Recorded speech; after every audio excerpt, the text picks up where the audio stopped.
Réaction au livre La vie secrète des gènes de Evelyn Ayer. Ce livre parle de plein de choses, donc forcément des gènes, mais en parlant donc des hommes préhistoriques, de nos ancêtres, de l'évolution qu'on a eue, de pourquoi on est comme ça, de pourquoi on évolue dans ce sens, etc. De nos cousins Néandertal et d'autres du genre Homo.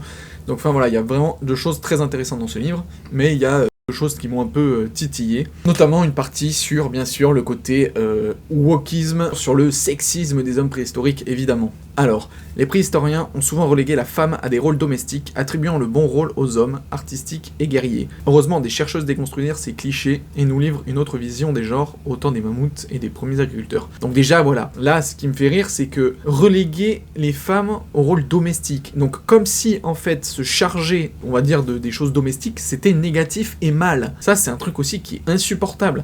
C'est comme si les femmes s'auto-flagellaient de se dire on est des merdes, et du coup il faut qu'on se dise qu'on est aussi bien que les hommes. Mais en quoi faire un rôle domestique est pourri en fait? Elle va dans le sens que je dis, parce qu'elle dit attribuant le bon rôle aux hommes, artistiques et guerriers. Mais en quoi il y a des bons et des mauvais rôles? Déjà rien que de dire ça, je trouve que c'est de la merde. Et donc voilà, ce qui est marrant, c'est que c'est vraiment des chercheuses, c'est pas des chercheurs qui ont trouvé ça. Il faut que ce soit des femmes qui trouvent qu'il y a un problème. Ensuite, petit jeu, fermez les yeux et imaginez la grotte de Lascaux à l'époque où se dessinaient les bisons. Que visualisez-vous? Des hommes peignant des peintures rupestres, je parierais. Pourtant, rien n'indique que ces artistes aient été masculins. Et si je vous demande de vous représenter un chasseur-cueilleur des âges glaciaires, celui qui s'imprime dans votre esprit porte la barbe, pas vrai? Inutile de nier, notre vision de la préhistoire est un minimum teintée, voire davantage d'un soupçon de machisme. Mais là c'est pareil, alors franchement je sais pas vous, mais moi, à aucun moment, je me suis dit que les peintures sur les grottes, c'était des hommes qui l'avaient fait. Hein. Pour moi, je sais que c'est les homo sapiens, mais je pense pas que c'était des mâles qui peignaient, hein. Ça m'aurait pas choqué qu'il y ait des femmes ou des enfants qui peignent, donc je sais pas d'où vient son stéréotype, mais... Ensuite, elle nous dit, plusieurs auteurs, ou plutôt autrices, donc autrices bien évidemment, ont travaillé sur la représentation de la femme préhistorique, telles Claudine Cohen et Marilène Patou-Matisse. Ces chercheuses ont clairement montré comment la place accordée aux femmes préhistoriques a été conditionnée par la société patriarcale des 19 et 20e siècles. Produits de leur époque, les préhistoriens, tous des hommes, ont fait de la femme préhistorique une créature fragile gardant les enfants autour du feu dans la grotte, tandis que le mâle puissant et héroïque partait chasser le mammouth et revenait auréolé de gloire partager son butin.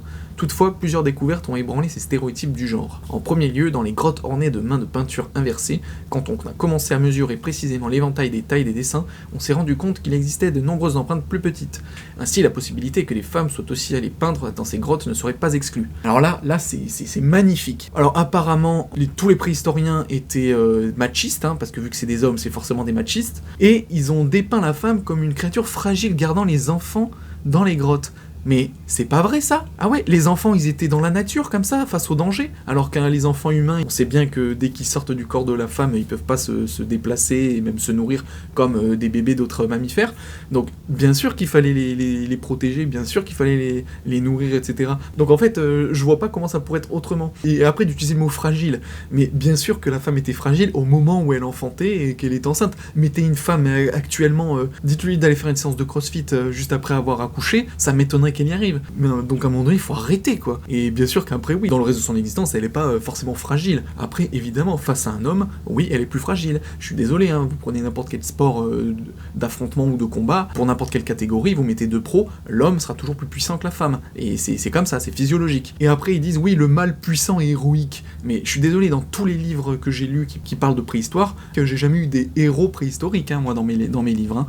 Ça raconte des faits factuels. J'ai jamais eu l'image de la pauvre femme bisu dans sa grotte et le mec avec une cape en train de buter le mammouth, hein. Enfin vraiment débile quoi. Et après donc comme on disait, l'exemple des peintures sur les mains, oh bravo, des femmes auraient trouvé qu'il y avait des tailles plus petites. Alors déjà c'est complètement stupide parce que même chez les hommes, il y a des hommes de différentes tailles, donc ça peut très bien, en plus même là elle le montre que c'est pas sûr à 100%, mais juste parce qu'il y a des traces plus petites de mains, oh oui ça serait des femmes. Mais de toute façon déjà, mais qui a dit que les femmes ne pouvaient pas peindre sur les grottes? Et en plus, ça me fait rire parce que en quoi peindre dans des grottes, c'est quelque chose d'héroïque et de super. Parce qu'au début, elle démonte le stéréotype en disant oui, on dépeint la femme dans sa grotte, mais je suis désolé, mais peindre dans une grotte, justement, ça fait plus penser à des femmes qu'à un travail d'homme qui va chasser le mammouth. Donc c'est pour ça que tout est mélangé et débile dans cette analyse. Enfin, elle finit quand même par conclure, cette relecture des temps anciens, moins biaisée en faveur des hommes, ne doit pas tomber dans l'extrême inverse et rêver d'un autre fois où les femmes étaient toutes en position de pouvoir.